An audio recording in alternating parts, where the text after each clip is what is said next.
It's not just as simple as God's just mean, because sometimes it's just, well, because I don't know Jesus, I'm just Yeah. not allowed in. Like God just decided not to allow me in.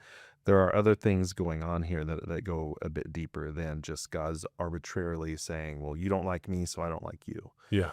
Um, It's not that. yeah, That's about as straw man as you can get, right. the understanding of God's judgment and the eternal consequences of our rejection of who God is. And because the idea of sin, before we get into that, is that this goes back to that thing that I've talked about, and I've probably said it in the fiery questions on hell, is that I don't think the Bible sets it up that people go to hell because they believed the wrong thing.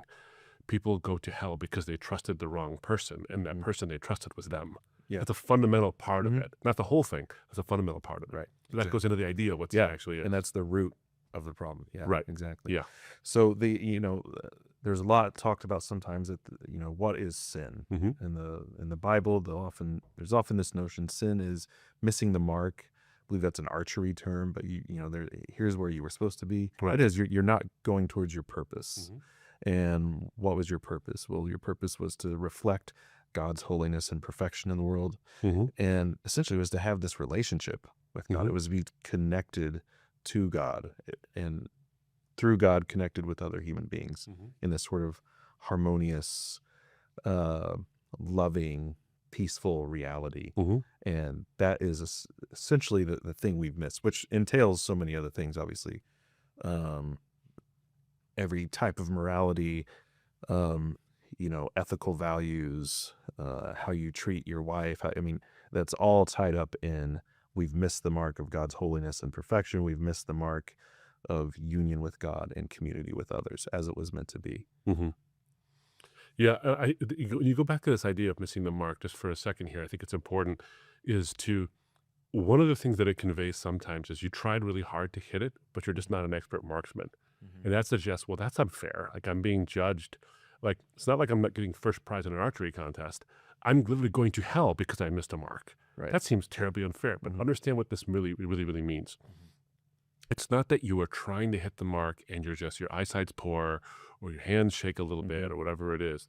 There are some sins that I think actually do amount to that. Like you think you're being sincere, you're trying to do a good thing, but you're either relying on your own skill as a marksman solely, or you will try and miss the mark and you just haven't, whether practiced enough or something like that. I don't know.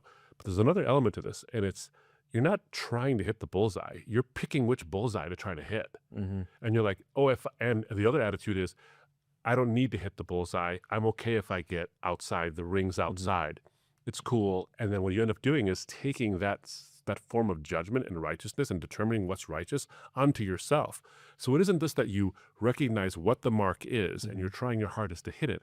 It's that you either think it's okay if I don't, which now moves the mark. Yeah. You're like, that's okay. This is a good enough mark because you're taking the judgment upon yourself to say what's righteous and holy. But also, sometimes we actually don't even either try to hit the mark or pick a different target. And that's what sin is all about. There is this sense of free will and intentionality in the whole thing. Well, it made, as you were talking about that, it gave me this image too of like the archery illustration is actually, you're there, you've got the bow pulled, you're pointing it at, but actually God is standing behind you, teaching you. It's like he's teaching you. He's got it pulled, he's got it held, he's aiming it for you. And then you yank away and say, no, I want to do it my way. Yeah. Sort of like you had this, there are these ways. You could have hit it. And there's something inside of you a lot of times that even is, that's your conscience that's saying, do it like this. And then you want to go against it because you want to do it your way. This way is more fun. This way is, more appealing. It's more pleasurable, whatever it happens to be. And that I think is that's a great way to put it. That's really a great way to put it because it's not just missing a mark and being penalized horribly for a minor infraction. That's not what's going on. It is a willful rebellion. Yeah. It's not always ignorant. Yeah. And it's not because, the question presumes this whole idea of, and I appreciate the force of the question, but I didn't ask for that. I didn't ask to be in this world that Adam and Eve created. They did something and I'm being judged for it, or other people are being judged for it. That doesn't seem fair. The potential, you look at the Garden of Eden story, the potential to not sin far outweigh the potential to sin. Mm-hmm. They could have everything they wanted, and there was this one thing they were told not to do. Mm-hmm. And it was like, okay, and they live with that. And then Satan comes, or the serpent comes and says, hey, did God really say? And all this stuff. And so this desire to yank the bow and arrow away and say, I'll do it myself, rises up in humanity because we're not perfect. Mm-hmm. We cannot be perfect creatures. We are imperfect creatures by virtue of the fact that we were created. And a perfect being would need nothing, including its own creation.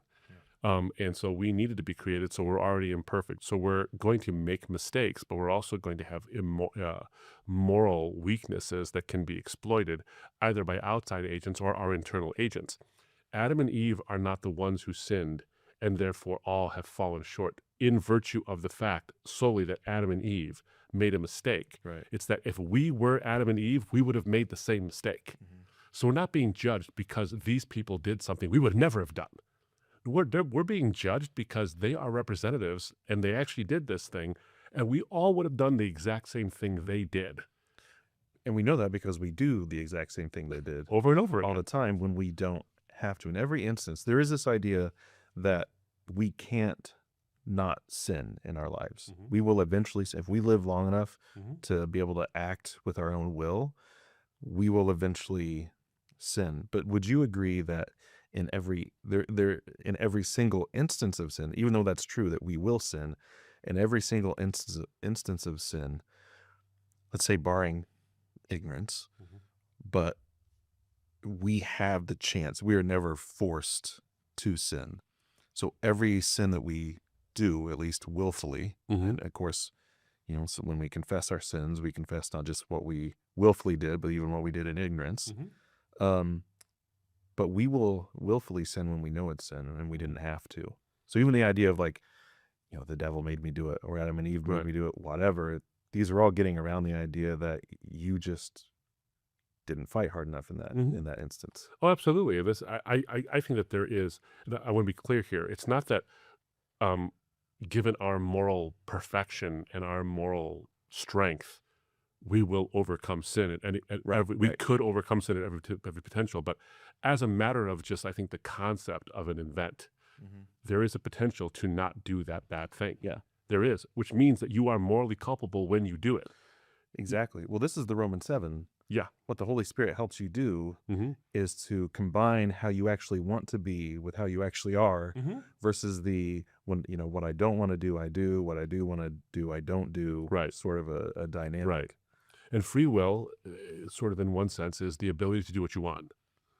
And at that particular moment, Mhm. when you sin, you did what you wanted. Yeah.